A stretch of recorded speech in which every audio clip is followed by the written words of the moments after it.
अस्सलाम वालेकुम guys, hope so आप सब लोग ठीक होंगे। तो अब हम पढ़ने लगे हैं नेक्स्ट टॉपिक जो कि है रीनल यानी किडनी फेलियर। तो अब हम सबसे पहले पढ़ेंगे किडनी फेलियर क्यों होता है। Kidney failure means a complete और partial failure of kidney to function.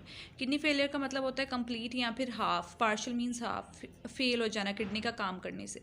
Diabetes, mellitus and hypertension are the leading cause of the kidney failure. Diabetes होना जिसे हम जो कि मीठा खाने की वजह से ज़्यादा हो जाता है, और हाइपर टेंशन, बहुत ज़्यादा टेंशन होना, इसकी वजह से आपको किडनी फेलियर हो सकता है। इन सर्टेन केसेस, बहुत से केसेस में sudden interruption in the blood supply to kidney and drug overdose में also result in kidney failure. कि कोई भी इंटरप्शन आ जाए, रुकावट आ जाए ब्लड सप्लाई जो किडनी में जा रहा है उसमें, तो फिर उससे भी किडनी फेलियर हो सकता है। और अगर कोई आप ड्रग्स वगैरह यूज़ कर रहे हैं और उनके ओवरडोज से, उससे भी आपको किडनी फेलियर हो सकता है। The main symptoms of the kidney failure is the high level of urea and other waste in the blood. जो मेन सिम्टम्स है ना किडनी फेलियर के, वो होते हैं यूरिया का हाई लेवल होना या फिर अदर वेस्ट का ब्लड के अंदर हाई लेवल होना, which can result in vomiting, जिससे वॉमिटिंग हो सकती है, नोजिया हो सकता है, वेट लॉस हो सकता है, फ्रीक्वेंट यूरिनेशन हो सकती है, और ब्लड इन यूरिन, ये सब सिम्टम्स हो सकते हैं।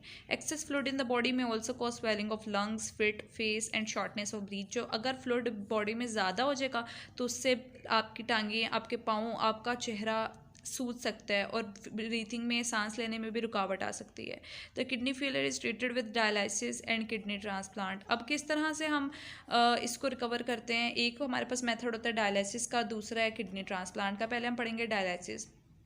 Dialysis means the cleaning of blood by artificial ways, मतलब कि आर्टिफिशियल तरीक़ों से ब्लड को साफ़ करना, क्योंकि अब हमारी किडनी ने ब्लड को साफ़ करना था और वो तो काम नहीं कर रही।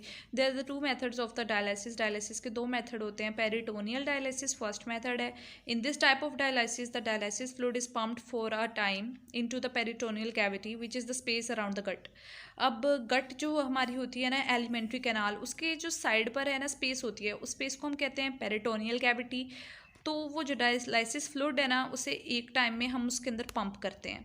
This activity is lined by peritoneum. तो ये जो कैविटी होती है ना, इसको पेरिटोनियम के लेयर ने अच्छी तरह से लाइन किया होता है, सराउंड किया होता है। Peritoneum contain blood vessel. Peritoneum में ब्लड वेजल होती हैं। When we place dialysis fluid in peritoneal cavity, जब हम ये डायलिसिस फ्लूइड पेरिटोनियल कैविटी में डालते हैं, waste materials from peritoneal blood vessels diffuse in the dialysis fluid.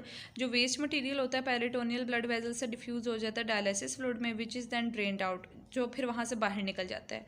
This type of dialysis can be performed at home but must be done every day. ये घर में भी की जा सकती है, लेकिन ये हर दिन करना ज़रूरी होता है।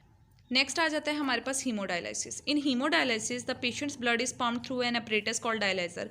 नीचे उन्होंने दिखाया भी हुआ है हीमोडायलिसिस किस तरह से होती है। तो इसमें जो पेशेंट का ब्लड है वो एक अपरेटस से गुजारते हैं जिसका नाम डायलाइजर होता है। The dialyser contain long tubes. Dialyser में लॉन्ग ट्यूब्स होती हैं। The wall of which act as semi permeable membrane, जिसकी वॉल्स जो हैं वो सेमी परमिएबल मेम्ब्रेन की तरह एक्ट कर रही होती हैं। ब्लड फ्लो थ्रू ट्यूब्स, उन ट्यूब्स के में से ब्लड फ्लो कर रहा होता है। While the dialysis fluid flow around the tubes, जबकि जो डायलिसिस फ्लूइड है वो उन ट्यूब्स के साइड पे, ग्राउंड पे फ्लो कर रहा होता है।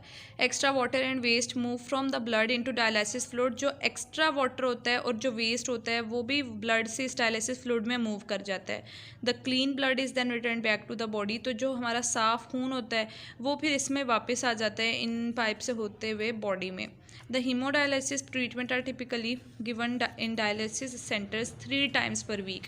जो हीमोलाइसिस का ट्रीटमेंट होता है ना, ये डायलिसिस सेंटर में दिया जाता है, घर नहीं दिया जा सकता, और कम से कम हफ्ते में 3 बार इसको देना पड़ता है।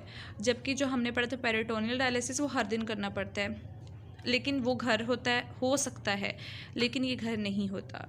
नेक्स्ट वीडियो के लिए हमारे चैनल को देखते रहें। अल्लाह हाफ़िज़।